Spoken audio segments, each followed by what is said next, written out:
What's going on, guys? My name's Spence, And I'm Mitch. and we're two brothers that really love King of the Hill. And today we get to sit back and bullshit a little bit while we talk about one of the conspiracy theories within the show, conspiracy theory involving one of your quintessential conspiracy theorists, Dale Mhm. Gribble. That's right. We're diving into the biggest one I think there is in King of the Hill for sure, but maybe in TV in general. Like this is a big one.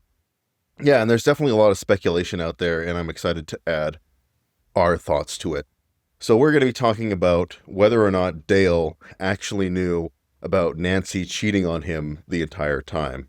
And I think there's a pretty compelling case for both sides. We're going to look at both sides of the equation. But what really got the spur going for this episode is that I'm an AI guy. I like to play around with all the new toys that are available. And at one point, I spun up and created a AI that thinks it's Dale Gribble. And I asked it, do you know, or did you know, more rather, that John Redcorn is cheating on your wife? And the AI said that as Dale, yes, it knew the entire time. And in fact, it was a form of psychological warfare that he effectively, at the end of the day, got everything that he wanted and he planned it all out from the very beginning. And I just thought that was super interesting. Absolutely. And there's a lot of great points there that actually support the AI's theory. Yeah, and we'll start off. I think we got the four proposition why Dale knew. And the first piece of evidence that I'm going to present here is, I think, probably the most logical one, which is Dale's natural paranoia. He's paranoid about literally everything all of the time over the smallest, tiniest little detail, Over his eh, lawnmower. over aliens or the Russians having a sub in Lake Superior. Just the most wild things. And of course, it stands to reason that he would be extremely suspicious of the people around him in his life and at least have some suspicions that his wife might be up to something. Just like every other man out there. Yeah, and not just that, it's like pretty clear that everybody in the neighborhood was able to piece it together, except we're coming up on the episode where Peggy figures it out. She's the last one outside Dale to officially figure it out. And it stands to reason that everybody on the block could figure it out. And Dale is not like a genius or anything, but I definitely would say that he's not the stupidest person in the King of the Hill gang. I was thinking, like, which one of the gang? I personally think Boomhauer is the smartest, and I think they layer in a lot of points throughout the series about why he's way more intelligent than he lets on. My point here being is that, yeah, Dale's not a genius, but I don't think he's the dumbest guy. I think Bill is probably the dumbest guy. But Yeah, no, for sure.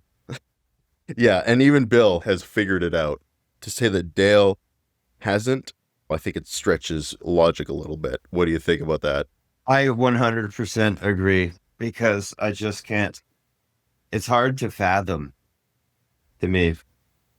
Yeah, and I think that'll go a little bit into our last point. But the second point I want to bring up is that Dale has surveillance equipment everywhere, all over his house, all over the neighbors' houses. And in some cases, he even puts bugs and cameras in other people's houses at certain points. So he is got surveillance figured out. He records his wife unwittingly. She doesn't know that he's recording him in the tobacco episode. Oh, yeah, that's right. Of course, yeah. So he's able to pull the rug over Nancy's eyes effectively and completely, like you said, surveil her without her knowing. And of course, he would obviously be watching his house at all times. The tobacco industry in court. Yeah, exactly. He was able to beat the tobacco industry in court with his exemplary surveillance skills. And it's just impossible for me to think that at some point one of those cameras didn't catch. It doesn't have to be like them full on plowing or anything. You can just catch them like holding hands or kissing or sharing a look that lasts too long type of thing. And Absolutely. it just seems like at some point Dale's cameras would have picked up. For But someone going back to the first point with natural paranoia yeah, on the little things. It stretches, I think, the limits of logic and reasonability to think that at one point one of his cameras wouldn't have caught something going on between the two Absolutely. of them. Okay, let's go into point number 3. Okay, point number 3 is related a little bit to point number 2. Again, it goes back to Dale's intelligence and the fact that Joseph is literally a different race than him. That is the clue that every man knows, even before the modern era, that his wife has cheated on him with another man. But Nancy's grandma is Jamaican. They definitely try and pull out an excuse for her, but that's not the way genetics works. Effectively, it's a pretty frivolous excuse. It's a pretty weak one, I think, at the end of the day. It's a very weak excuse and would fall apart under the briefest of scrutinies. And again, like there are certain characters in TV shows that are meant to be the dumb guy. They're meant to be the stupid character that really push the bounds of, is this person so stupid? Like, how can they function in society? Someone like Kevin from The Office progressively gets stupid. And Homer was created for that reason. Exactly. Homer is the exact archetype of that kind of character. And I would say Dale is significantly smarter than those types of stupid characters. And those types of stupid characters could probably figure it out. Like, That but yeah, I was going to say if Bart was a different race from Homer, I think he'd be able to figure out that something was afoot. he'd be able to piece it together. So I think that you have to really stretch a lot. You really have to suspend your disbelief a lot of the times to come to the conclusion that Dale just wouldn't have figured it out at some point in his life. I always had no problem believing it, though, when I was a kid. I was just like, oh, yeah, he doesn't know and everything. But yeah, when you grow up, it's just, come on, man. Really? Yeah, it gets a lot harder to believe that. And now that I've watched the show countless times, every time I watch the show, I feel like you find a little bit more evidence to the fact that Dale did know. But at the end of the day, I do think there is some solid evidence that Dale never knew and he never figured it out. Oh, I just wanted to mention the scene where Dale shoots John Redcorn in the butt and he says, now get in there and heal my wife. That, like, when I think about the psychological warfare, that's one of the scenes that really rings in my head. Like, yeah, you really had to have known. This isn't how I wanted you to find out. Quit screwing around with my mower. You've got to be kidding. I don't kid about my mower. Now get inside and start massaging my wife. He's taking some of the fun out of this. And then exactly. John Redcorn even says that Dale's taking some of the fun out of this. Yeah, I know. And I remember, you know what YouTube poops are?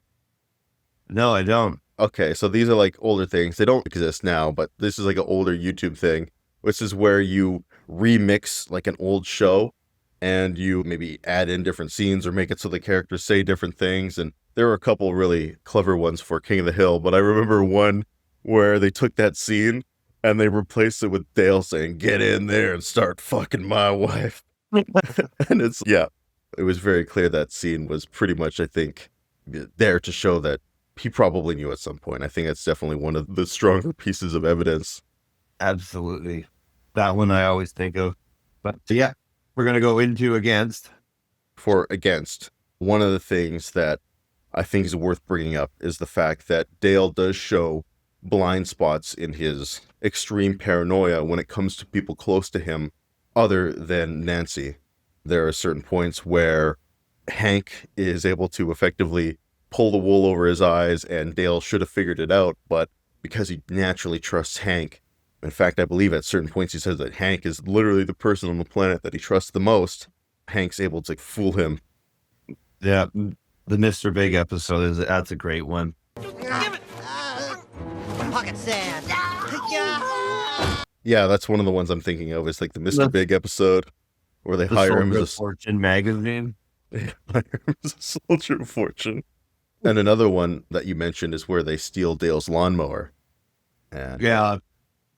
Dale doesn't suspect that it would be anybody close to him. He doesn't suspect an inside job. It doesn't hear Bill giggling over the phone. Yeah, exactly. And he, Starts the lawnmower over the phone.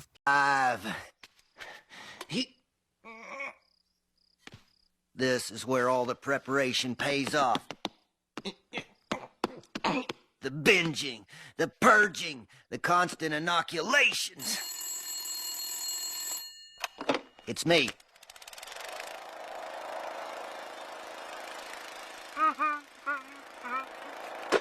They know I'm getting close. I did something like that to a friend of mine once who is a very big conspiracy guy in the realm of Dale. And he believes like the Illuminati and stuff rule the world. And then one time I found that the Illuminati had a Facebook page. And then I secretly followed the Illuminati's Facebook page on my friend's Facebook page so we would get updates from them. And he got like super weirded out by it. And he thought they had clued in on him and something like that. And they were I always feel bad about that because he really spiraled a little bit. Did you ever tell him? No. No way. Oh, man. But Cruel. yeah, that was probably one of the worst pranks I ever pulled on somebody. But yeah, Dale does definitely show blind spots for people that are close to him beyond his wife. So there is some evidence that he really is that naive when it comes to the people closest to him. Yeah, it's there, but I feel like it's thrown in by the writers. Yeah, it's not as compelling, I think, as some of the other pieces of evidence.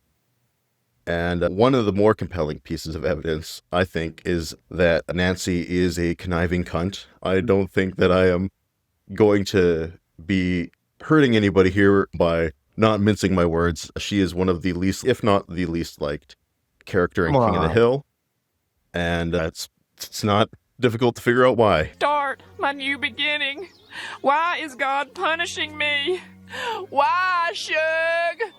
I know what you mean.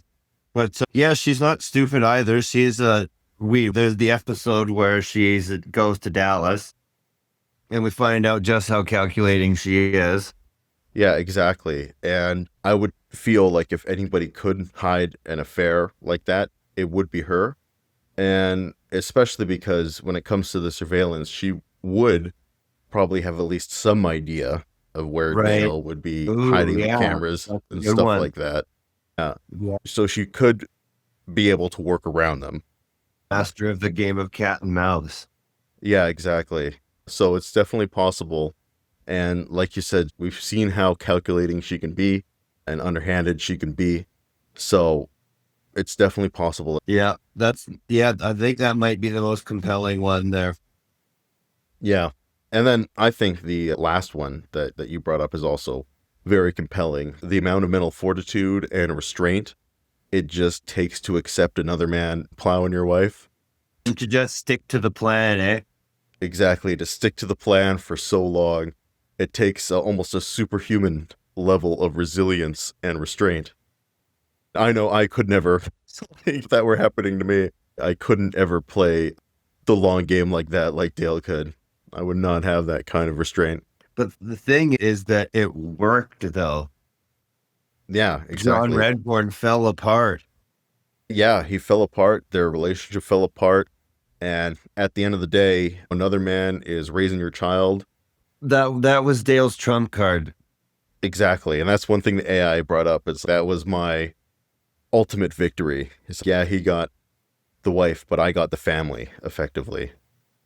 And there are episodes where we see John Redcorn struggling with the fact that another man is raising his child and he wants to come in and blow up the whole thing, but he never ends up doing it. That's a lose, though. Exactly. No one win. Exactly. No one would win in that scenario. Yeah, because John Redcorn would be hated, Nancy would be hated, and you'd blow up the whole family, so Joseph's life is going to get exponentially worse. And Dale has a buttload of guns. Yeah, it's true. Yeah, Dale is also exactly the kind of person that, when we did our King of the Anthill episode, not the kind of person to be trifled with, because he'll go crazy over the smallest things. Yeah. And then I was going to say that, yeah, John Redcorn he does have a happy ending at the end of the day because he does become rich and famous, but he doesn't get the family that he's looking for. He did, though. He runs into his other daughter in an episode. Oh yeah, geez, that was like one of the last episodes in the entire series. The daughter's just like Joseph. It's hilarious. Oh yeah, yes, now actually I remember. Anyway, in conclusion, I think wrapping this up, I personally am a believer in the Dale knew all along theory. I'm on board with that one too. Yeah, I think that the evidence at the end of the day that Dale knew is greater, and it also comes to a point where you have to suspend a lot of disbelief in order to believe that Dale didn't know. And it suits So- his character better. It suits his character better, like the psychological warfare and manipulation definitely suits his overall character at the end of the day. But also we have to remind ourselves that it is canon in the show that Dale didn't know. The writers have effectively laid down as the gospel of the show. So maybe in their mind, it always was a long-running gag, but we'll never know unless Mike Judge reveals it for sure. I don't know if he ever will. Let's give him a call. We'll give him a call after this. See if he'll come Okay. on the show. Wonder if they reveal it in the new one. That would be something, eh? Ugh. Yes, that would be interesting. Yeah, I don't know what they're going to do because Johnny Hardwick's dead, right? I don't know what they're going to do with his character. Anyway, I'm going to stick with giving Mike Judge a call. That's my immediate plan. Shoot him an email. Yep. See what he says. MikeJudge@gmail. All right, guys. I think that's going to wrap up this episode. If What's you up? have any thoughts on what you think, if you have any points to add for or against what you think of our theory, let us know in the comments below. Yeah. And we're very excited to see what you guys think. I hope we can encourage a thought-provoking discussion. And until next time, we'll see you guys later, and we'll be back with season 2, episode 1 next week. Right on, season 2. Here we go. Woo! All right. Take her easy, guys. Computers don't make errors. What they do on purpose. By now, your name and particulars have been fed into every laptop, desktop, mainframe, and supermarket scanner that collectively make up the global information conspiracy, otherwise known as the Beast.